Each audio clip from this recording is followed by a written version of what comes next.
प्रभु यीशु मसीह के जीवत और पवित्र और मुबारक नाम में सबको, जितने भी सुनने वाले हैं उन सबको मेरी ओर से, एसएम रंधावा की ओर से जय मसीह की। Praise the Lord. मेरे अजीजों, मैं खुदावंद का शुक्र करता हूं कि एक बार फिर से आप इस वचन को सुने और आशीष को पाएं। मेरे अजीजों, खुदावंद का कलाम जो है वो हमें बहुत सी तरबियत करता है। मैं एक कहानी जो है आपको बताना चाहता हूँ। वो है मत्ती की अंजील के अंदर 15 चैप्टर है और उसका 21 आयत से लेके 28 आयत तक वो कहानी है। आप लोगों ने बहुत बार सुना होगा कि एक कनानी तीमी है, कनान की रहने वाली है, और ये कनानी औरत जो है यीशु मसीह के संदेशों को सुनकर, यीशु मसीह के प्रचार को सुना और उसके मौजूदों को सुना। जब जब वो चमत्कार यीशु मसीह इस रूहे जमीन के ऊपर जिंदा रहकर करते थे तो वो सुनती थी। जिस दिन यीशु मसीह ने लाजर विधवा के बेटे को या जैरत की बेटी को जिंदा किया था, ये आवाज एक जगह तो नहीं सीमित रही थी, ये तो पूरे इलाके के अंदर ही फैल चुकी थी। जब यीशु मसीह ने 2 अंधों को आंखें दी थी, ये भी बहुत जगह जगह के ऊपर इस बात का चर्चा हो चुका था। जब यीशु मसीह ने तूफान को रोका था और 2 मछली और 5 रोटी पे बरकत देके 5,000 को खिलाया था, तो ऐसा चर्चा जो था वो हो रहा था जगह जगह।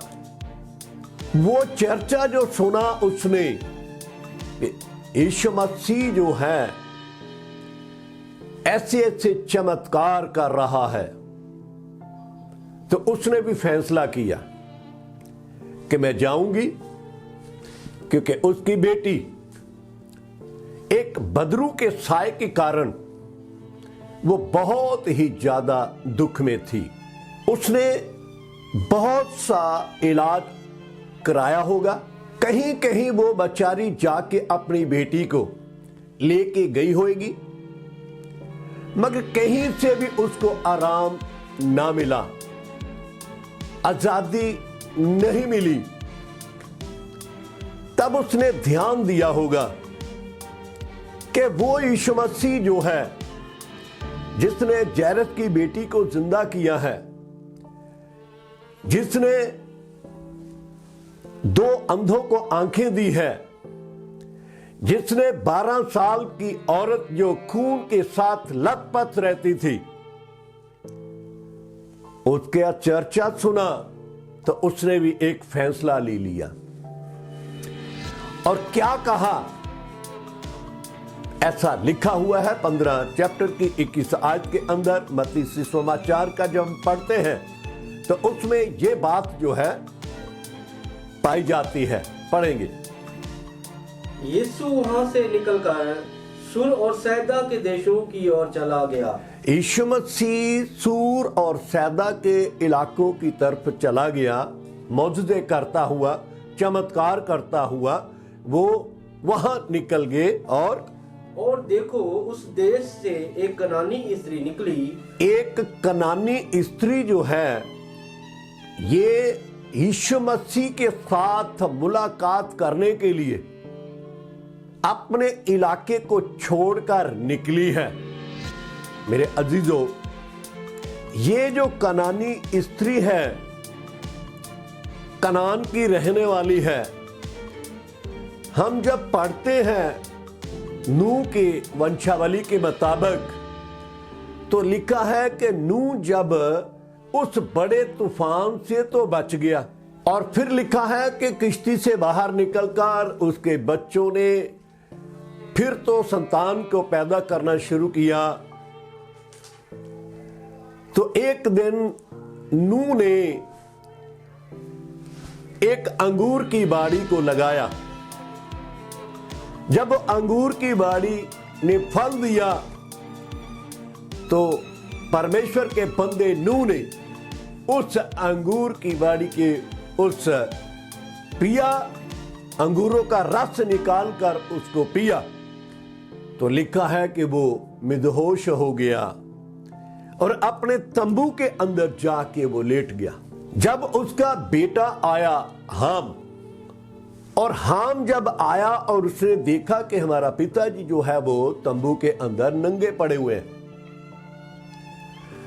जब उसने देखा तो देख के वापस आ गया और जाके अपने दोनों भाइयों को बोलता है कि अपने पिताजी तंबू के अंदर लेटे हुए हैं, नंगे हैं।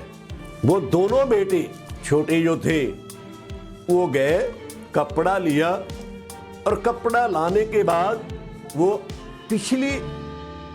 पीछे की ओर चलते गए और जाकर उन्होंने अपने पिता को ढांप दिया। जब वो ढांप कर वापस आए तो नूह जब उठा, उसका नशा उतर गया, तो उसने ये सारी हकीकत को जाना।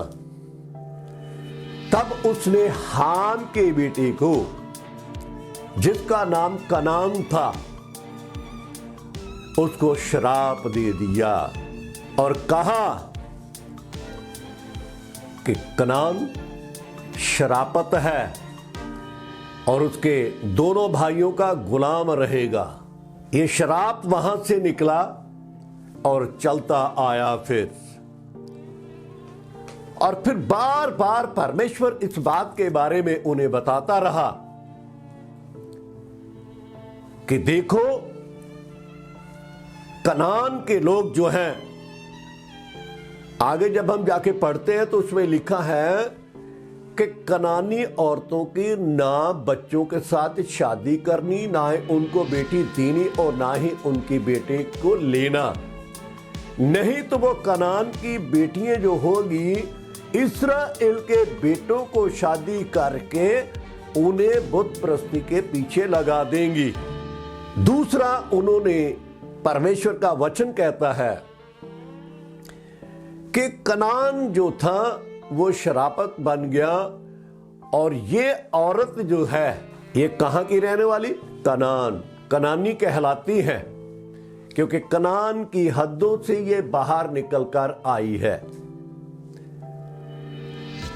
खुदा को इस बात के बारे में बहुत ही गिला रहा। जब हम पहला शमूएल 15 चैप्टर पढ़ते हैं, 2-3 आयत को हम पढ़ते हैं जब, तो वहां इस बात के बारे में लिखा है कि वो साउल राजा से खुदा कहता है कि देख, तू चढ़ाई कर अमालेकियों के ऊपर, और वो निकलता है तो वो कहता कि इन लोगों ने मेरी सेवा नहीं की थी। बाइबल इस बात के बारे में बताती है, इसीलिए परमेश्वर को नाराजगी रही उनके साथ। अब ये औरत जो है ये कहां की है? ये कनानी औरत है, ये कनान की रहने वाली है, कनानी कहलाती है। अब ये यीशु मसीह का चर्चा सुनकर निकल आई है और खुदा का कलाम कहता है जब वो आई है तो आके उसने हल्ला करना शुरू किया। 22 आयत जब हम पढ़ते मत्ती के 15 की, तो उसमें ये बात जो है पाई जाती है जी। और चिल्लाकर कहने लगी, फिर वो चिल्ला कर कहने लगी, हे प्रभु, दाऊद की संतान मुझ पर दया कर। देखो, ये भी उसने चर्चा सुना हुआ था कि उसको लोग दाऊद की संतान कहते हैं, और ये दाऊद की संतान की चर्चा पूरे एरिया के अंदर, उस इलाके के अंदर हो रहा था। कोई तो यीशु मसीह को दाऊद की संतान कहता था,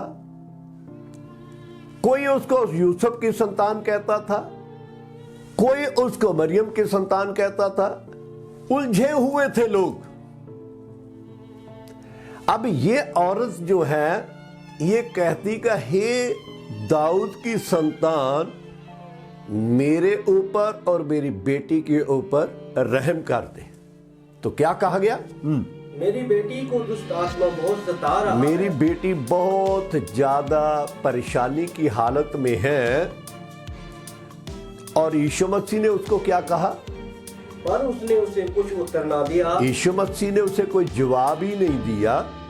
और उसके चेलों ने आकर उससे विनती कर मगर चेले आकर यीशु मसीह से कहने लगे, इसे विदा कर, इसे विदा कर दे, क्योंकि वह हमारे पीछे चिल्लाती आती ये है। बड़ा चिल्ला रही है। पता नहीं कितनी देर तक वो हल्ला करती रही कि मेरी बेटी के ऊपर तरस खा, मेरी बेटी के ऊपर तरस खा, मेरी बेटी बहुत परेशान है, मैं भी बहुत परेशान हूँ, मैं तो आज सारी हदों को तोड़कर निकल आई हूँ, मैंने किसी का कहना नहीं माना, ना मैं अपनी सास का कहना माना, ना मैं अपने जेठ का कहना माना, ना अपने ससुर का कहना माना, मैं सारी हदों को तोड़कर तेरे पास आ गई हूं और तू मेरी बेटी को चंगा कर दे। हदों को तोड़ना बड़ा मुश्किल होता है। पति की भी एक हद है, सास सौरे देर जेठ की भी एक हद होती है, मगर ये सारी हदों को क्रॉस करके अपनी बेटी के लिए, अपने लिए नहीं, अपनी बेटी के लिए, क्योंकि संसार के अंदर सबसे ज्यादा अगर कोई कीमती चीज है मनुष्य के लिए तो वह है बेटी बेटियां। और इसने सारी हदों को तोड़कर यीशु मसीह के पास आकर चरला चरला कर बोलती है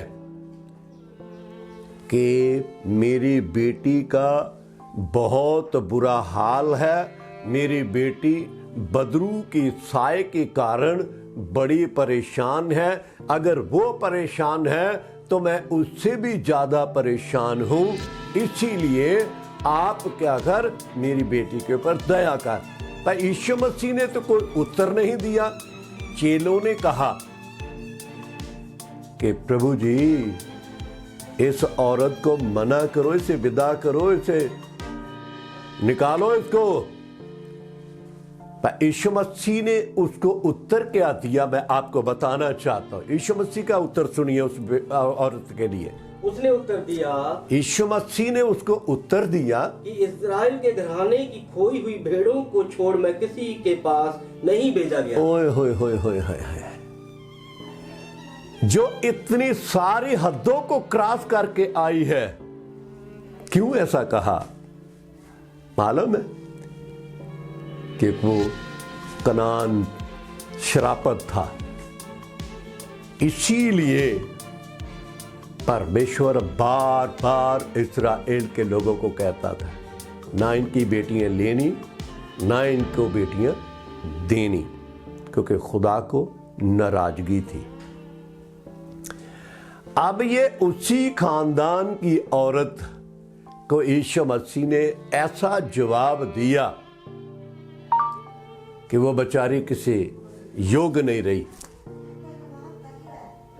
अगर आज किसी सेवक के पास कोई आ जाए तो कह जा मैं नहीं दुआ करूंगा तेरे लिए, तो हजारों लोगों को जाके बताएगा उसे तो बोलने की तमीज ही नहीं है जी, वो तो बड़ा घमंडी है जी, वो तो बड़ा खराब है जी, उसके पास कोई मत जाना। पर पिछली बात को तो पता नहीं किसी को कि ऐसा क्यों कहा। अगर तो बात सह गया तो चंगाई हो गई, अगर वो बात को नहीं सह पाया तो चंगाई नहीं मिलेगी। इस औरत ने अपनी बेटी के लिए इस बात को स्वीकार कर लिया। यीशु मसीह कहते हैं कि मैं इस्राएल की खोई हुई भेड़ों के लिए आया हूं और किसी के लिए नहीं आया।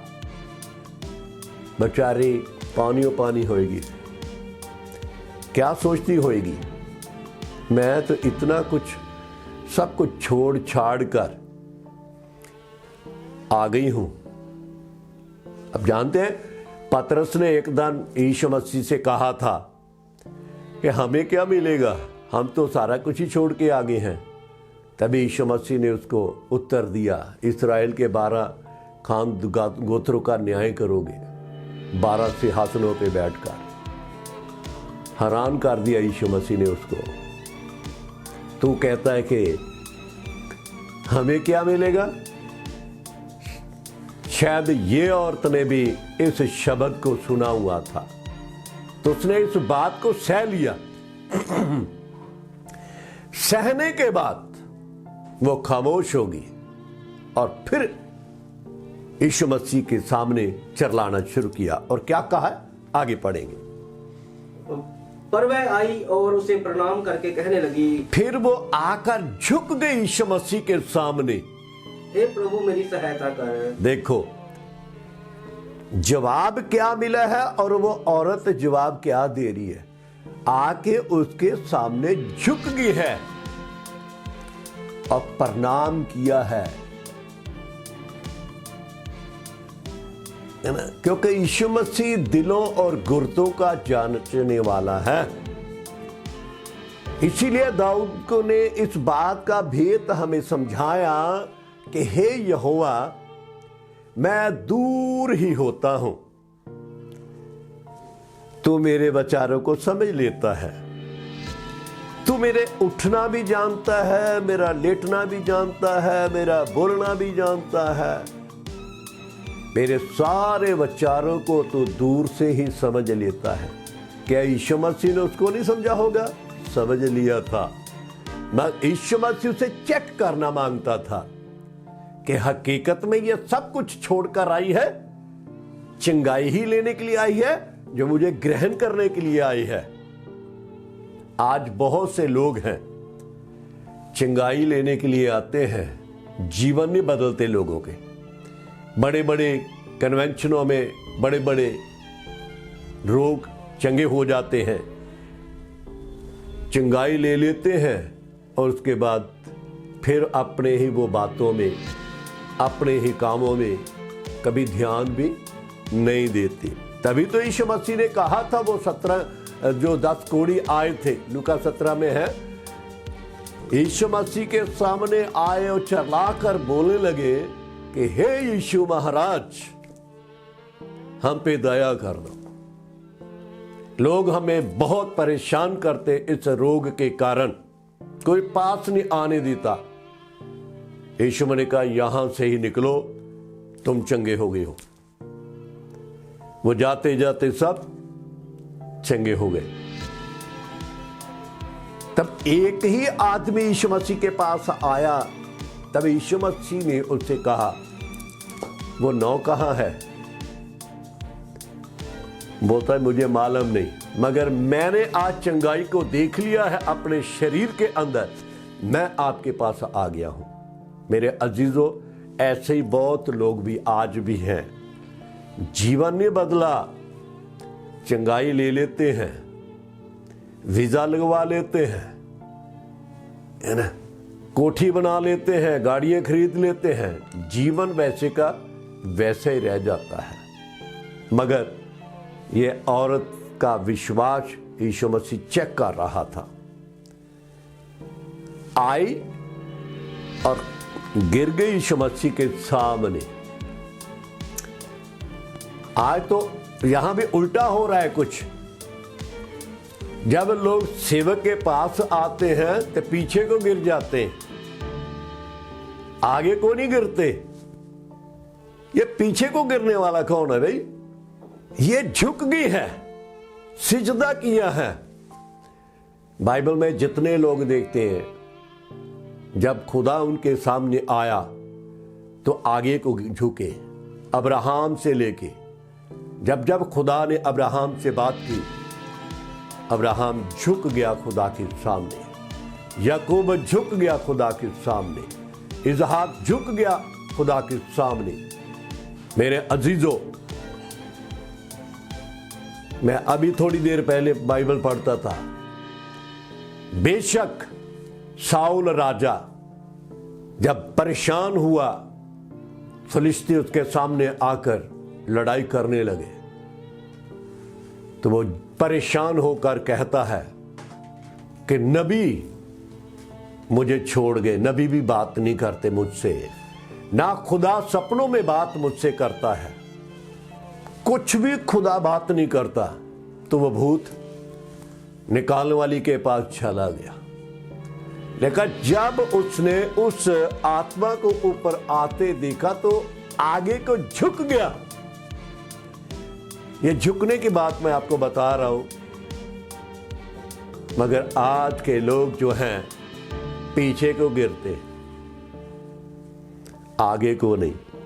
तो ये औरत जो है यीशु मसीह के सामने आई और गिर गई, यीशु मसीह के सामने दंडवत किया।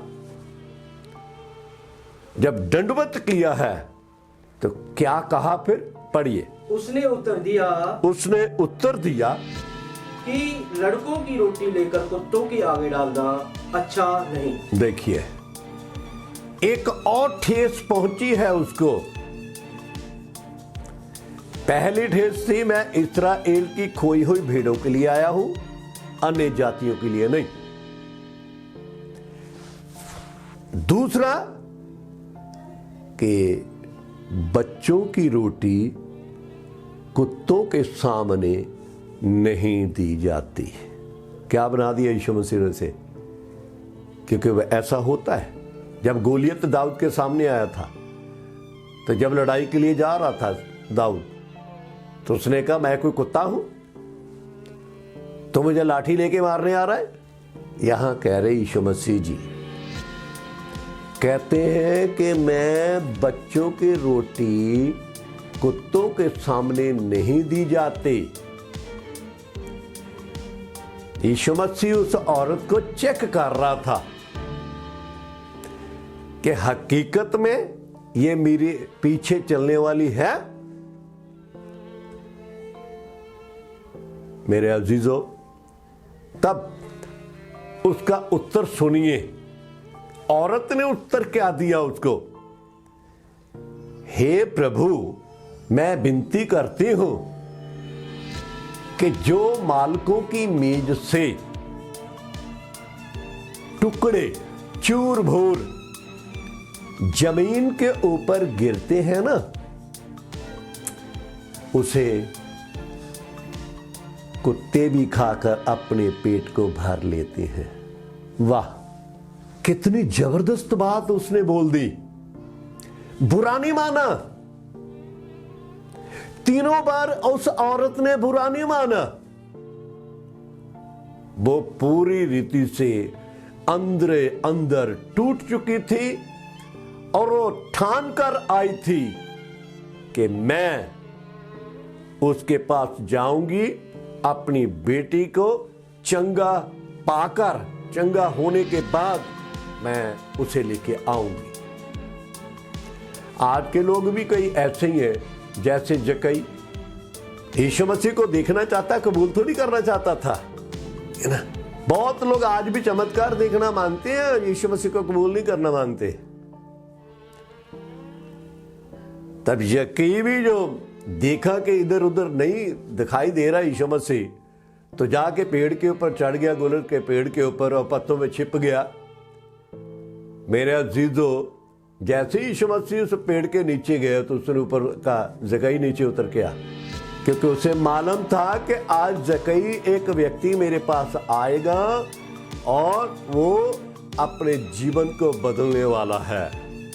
मेरे अजीजों, जक्कई को नीचे बुलाया, बोलता कि आज तेरे घर के अंदर में खाना खाना है। हालेलुया। वो गया और जाते जाते उसने अपनी जिंदगी को यीशु मसीह के सामने अर्पण कर दिया। ये औरत भी ऐसे ही है। यीशु मसीह उनको कह रहा है, बच्चों की रोटी कुत्तों के सामने नहीं दी जाती। उसने कोई बुरा नहीं माना। जो हकीकत में यीशु मसीह के पास आ जाते हैं, वो कभी किसी बात का बुरा नहीं मानते, क्योंकि वो ठान कर आते हैं कि अब कुछ भी हो जाए, हम यीशु को छोड़कर कहीं भी नहीं जाएंगे। जब यीशु मसीह ने ये बातें उस औरत की सुनी, अब यीशु मसीह का जवाब सुन लीजिए। यीशु मसीह ने कहा उसे, हे बीबी,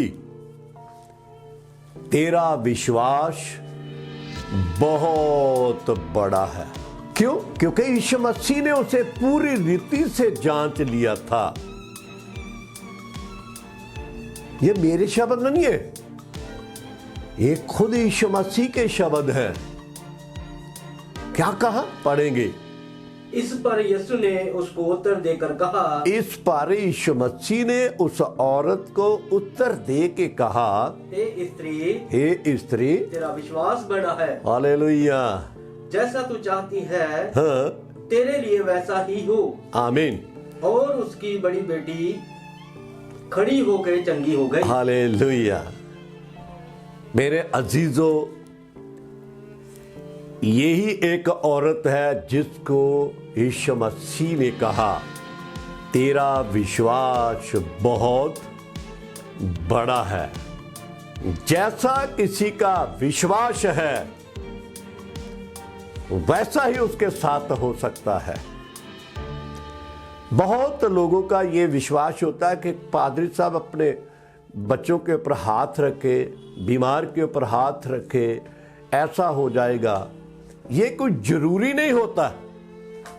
मैं एक गवाही देता हूं कि एक बार हमारे भाई टीचर थे, वो बच्चों को ट्यूशन देने जाते थे। बड़ा आदमी था, अकाली था, वो प्रधान था अकालियों का।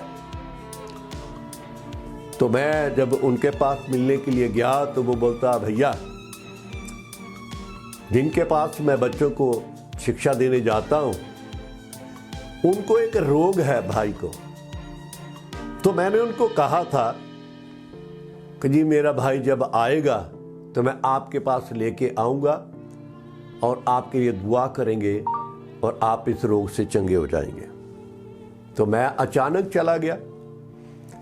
तो जब मैं गया तो रात रुका, तो सुबह वो मेरे को बोलने लगा कि मेरे साथ आप चलिए, मैं कुछ बच्चों को ट्यूशन देने जाता हूं और उनके दादा को एक बहुत बड़ी बीमारी है। अमेरिका से भी इलाज करवा के आए हैं मगर वो ठीक नहीं हो पाए। मैंने कहा चलो ठीक है। बोलता वहां से मैं आपको बस से बैठा दूंगा और आप चले जाना वापस। मैं कहा चलो ठीक है। हम वहां पहुंचे, चाय पानी जो भी देना था पिया, और उसके बाद वो भाई आए मेरे पास, बैठे। जैसे मैं वचन सुनाना शुरू किया, उसकी बहू का अमेरिका से फोन आया कि पापा जी, मैं एक बहुत जरूरी बात करनी है। और उससे पता क्या कहा, अभी मैं कोई तेरी बात नहीं सुनूंगा। मैं एक ऐसे व्यक्ति के पास आया हूं जो परमेश्वर का दास है, और वो बातें जो मुझे सुना रहा है, मैं पहले वो सुनूंगा, बाद में तेरी बात सुनूंगा। मुझे पवित्र आत्मा ने उसी वक्त कहा, इसने मेरा आदर किया है, मैं इसे चंगा करूंगा। मैं समाप्त किया और मेरा भाई बार बार मुझे टच करने लगा कि तेल के ऊपर दुआ कर दो, तेल के ऊपर दुआ कर दो। मैंने कोई बात नहीं सुनी क्योंकि पवित्र आत्मा ने मुझे बोल दिया था कि ये चंगा हो गया। जब मैं वापस आया, बाहर आके मेरे को बोलता, भैया आपने ऐसा क्यों नहीं किया? मैंने कहा नहीं, मैं तेरा कहना नहीं, मैं अपने प्रभु का कहना मानता था। जो उसने मुझे कहा मैंने बोल दिया।